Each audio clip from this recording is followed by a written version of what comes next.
నమస్తే, welcome to college TV.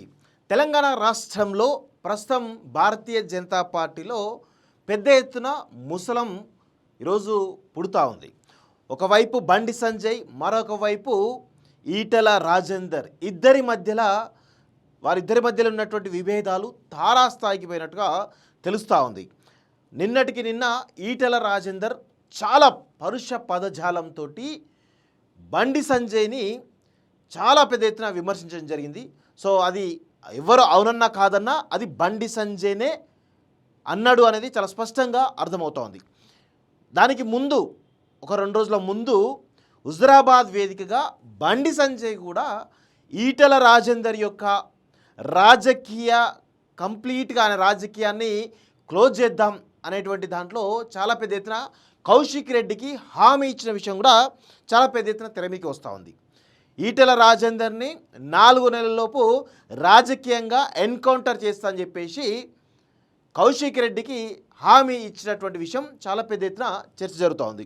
ఈ క్రమంలో జరుగుతున్న పరిణామాలు ఎప్పటి నుంచో బండి సంజయ్ వర్సెస్ ఈటెల ఫైట్ బీజేపీలో కొనసాగుతూ ఉంది. అందులో భాగంగానే కట్టర్ హిందువులు అంటూ ఇదంటూ చాలా రకాల కామెంట్స్ కూడా ఈటెల రాజేందర్ని విమర్శించిన సందర్భాలు చాలా ఉన్నాయి. పాతోళ్ళు కొత్తోళ్ళు అంటూ డివైడ్ చేస్తూ ఉన్నారు. సో ఈ క్రమంలో వీళ్ళిద్దరి మధ్యలో ఉన్నటువంటి ఆధిపత్యంలో భాగంగా నా యొక్క అధ్యక్ష పదవి పోవడానికి ప్రధానమైనటువంటి కారణం ఈటెల రాజేందర్ అని చెప్పేసి ఆయన పైన కుట్రలు పెద్ద ఎత్తున బండి సంజయ్ చేసినటువంటి విషయం కూడా చూస్తూ ఉన్నాం. సో ఈ క్రమంలో వాళ్ళిద్దరి మధ్య ఉన్నటువంటి రాజకీయ విభేదాలు కాస్త బయట పడ్డాయి. సో అది అందరికి కూడా తేట తెల్లమవుతూ ఉంది. ఈ క్రమంలో నిన్న ఈటెల రాజేందర్ చేసినటువంటి కామెంట్స్ దృష్ట్యా భారతీయ జనతా పార్టీ ఎలాంటి నిర్ణయం తీసుకోబోతుంది అనేది ఇక్కడ ప్రధానమైనటువంటి చర్చ జరుగుతూ ఉంది. ఎందుకు అంటే ఇప్పుడున్నటువంటి పరిస్థితుల్లో భారతీయ జనతా పార్టీకి ఎంపీల సంఖ్య తక్కువగా ఉంది.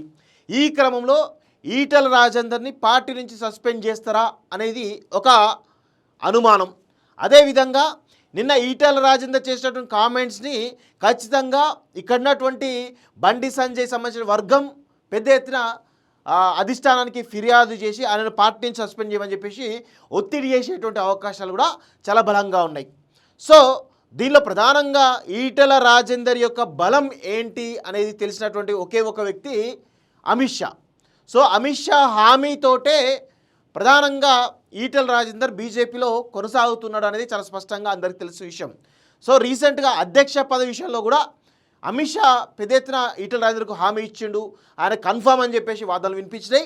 సో అందులో భాగంగానే ఆయన కూడా అదే రకమైనటువంటి భావనతో ఉన్నాడు. కానీ సడన్గా మొత్తానికైతే ఎన్ రామచంద్రరావు అనేటువంటి వ్యక్తి బీజేపీ అధ్యక్షుడు కావడం జరిగింది. ఇవన్నీ కూడా పరిణామాలు మనం అన్ని గమనిస్తూ ఉన్నాం. ఈ క్రమంలో అంటే అధ్యక్ష పదవి రాకుండా బండి సంజయ్ తన యొక్క ప్రయత్నాలు చేయడం జరిగింది, అందులో సక్సెస్ కావడం జరిగింది. సో ఇప్పుడు ఏమంటున్నాడు బండి సంజయ్ నేను చెప్తేనే ఇప్పుడు నేను పరోక్షంగా నేనే షాడో ప్రెసిడెంట్ అనే కోణంలో కొంత పార్టీని ఆయన నడిపించే విధంగా ఉంది అన్నట్టుగా ఒక పెద్ద ఎత్తున చిత్రీకరణ జరుగుతూ ఉంది. సో ఈ క్రమంలో రామచంద్రరావు ఎలాంటి నిర్ణయం తీసుకోబోతున్నాడు కూడా కొంత ఆసక్తిగా ఉంది. సో ఈ క్రమంలో పార్టీ నుండి ఈటెల రాజేందర్ బయటకు పంపేటువంటి ధైర్యం చేస్తారా భారతీయ జనతా పార్టీ అనేది కూడా ఒక అనుమానమే. సో అందులో ఉంటే గనక ఈటెల రాజేందర్ మరి ఇప్పుడు తను ఏదైతే చెప్తున్నాడో హుజురాబాదులో ఉన్నటువంటి కార్యకర్తలు నన్ను నమ్ముకున్న వాళ్ళు ఎవరైతున్నారో వాళ్ళందరినీ నేను గెలిపించుకుంటా అనేటువంటి కోణంలో ఆయన మాట్లాడడం జరిగింది. సో వాళ్ళందరికీ కనీసం భారతీయ జనతా పార్టీలో హుజురాబాదులో ఉన్నటువంటి ఎవరైతే ఈటెల రాజేందర్ సంబంధించిన కార్యకర్తల నాయకులు ఎవరుతున్నారో వాళ్ళ కనీసం ఒక పదవి కూడా రాలేదు ఇప్పటివరకు. ఇలాంటి పరిస్థితుల్లో వాళ్ళందరికీ టికెట్లు ఇస్తారా అనేది ఒక అనుమానమే. ఒకవేళ టికెట్లు ఇవ్వకపోతే ఇండిపెండెంట్గా పోటీ చేస్తే దానికి ఈటెల రాజేందర్ మద్దతు ఉంటుందా అనేది కూడా ఒక అనుమానంగా కనబడతా ఉంది. సో ఇందులో స్థానిక సంస్థల ఎన్నికల్లో మరి వచ్చిన తర్వాత క్లారిటీ వచ్చే అవకాశం అయితే కనబడుతుంది. ఈలోపు మరి ఈటెల రాజేందర్ని కూడా సస్పెండ్ చేయడానికి అవకాశాలున్నాయి, చేయకుండా ఉండడానికి కూడా అవకాశాలున్నాయి.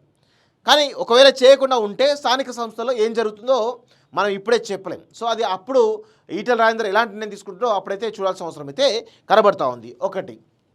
రెండోది, ఒకవేళ ఈటెల రాజేందర్ ఇప్పుడు బీజేపీలోనే కొనసాగుతాడా, లేదంటే వేరే పార్టీలో జాయిన్ అవుతాడా, లేదంటే సొంత పార్టీ పెట్టుకుంటాడా?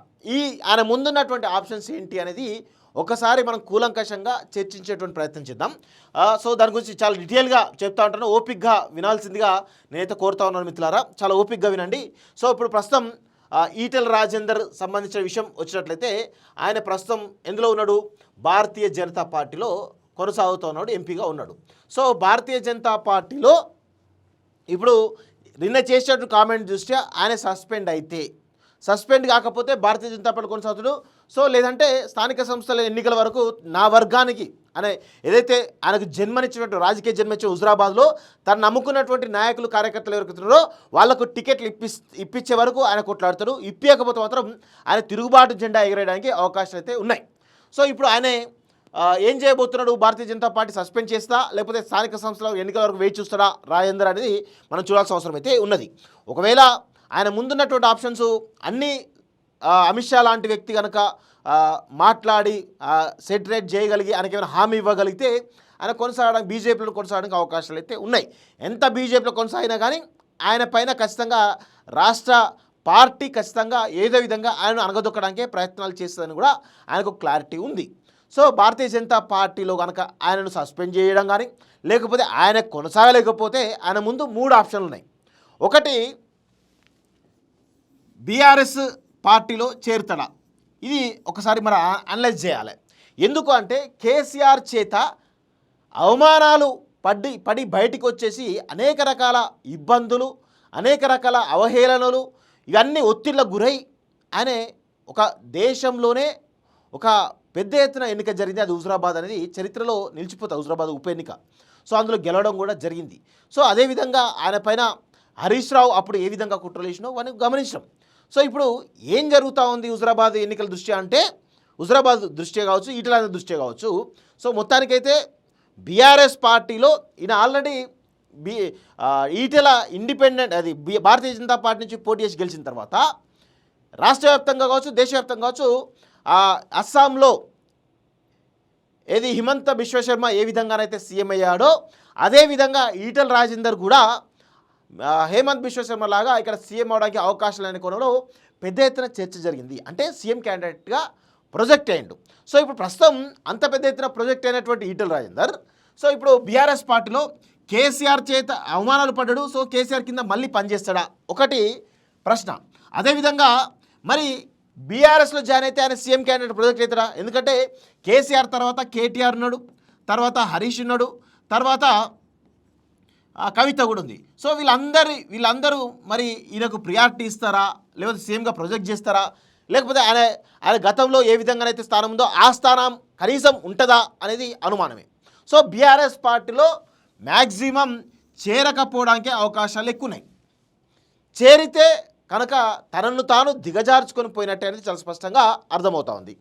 రెండోది, ఇప్పుడు ఆయన ముందున్నటువంటి ఇంకొక ఆప్షన్ ప్రస్తుతం అధికార పార్టీలో ఉన్నటువంటి కాంగ్రెస్ పార్టీ. సో ఇప్పుడు కాంగ్రెస్ పార్టీ అనేది ఒక ప్లే గ్రౌండ్. సో ఈ ప్లే గ్రౌండ్లో నువ్వు ఎంత ఆడితే అంత బలమైనటువంటి బలమైనటువంటి ఆటగాడిగా నువ్వు ప్రొజెక్ట్ అవుతావు. సో ఇప్పుడు ప్రస్తుతం చాలా పెద్ద ఎత్తున ఇందులో అనేక రకాలుగా అనేక మంది నాయకులు ఉన్నారు.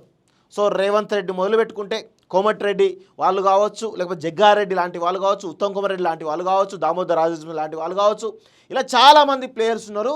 ఇక్కడ గేమ్ ఆడొచ్చు, కానీ రిస్కీ గేమే. ఒకవేళ కాంగ్రెస్ అధిష్టానం కనుక బీసీ సీఎం అనేటువంటి దాంట్లో ఏమన్నా ఈయనకు ఒక ప్రధానమైన హామీ ఇస్తే ఈయన పోవడానికి అవకాశం అయితే ఉంటుంది.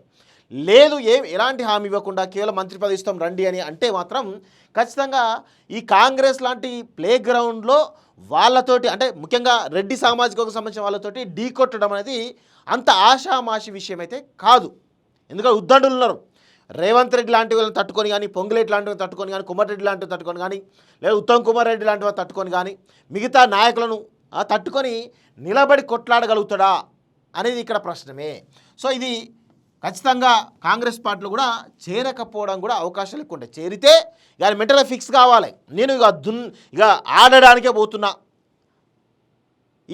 ఎటైతే అటు ఎంత దాకైతా ఉంటేనా పెద్ద ఎత్తున లీడర్ కావాలి, లేకపోతే హీరో కావాలి అనే దాంట్లో పోయి గేమ్ ఆడితే కనుక కొంత అది ఉంటుంది. కానీ అంత లెవెల్లో ఆయనను ఉన్న ఈ రెడ్డి సామాజికకు సంబంధించిన నాయకులు కానీ ముఖ్య కాంగ్రెస్ పార్టీ అంటే ఏంటి, రెడ్ల పార్టీ అనేది కదా. సో వాళ్ళు ఈటెల రాజేందర్ లాంటి వ్యక్తిని ఖచ్చితంగా ఎదగనిస్తారా అంటే ఎదగనియరు. ఆయన రాకముందే ఆయన వస్తారని తెలిస్తే చాలు ఇమీడియట్గా ఆయన పైన ఒక బురదలేటువంటి ప్రయత్నం చేసేసి ఆయన వీక్ చేసే ప్రయత్నం చేస్తారు.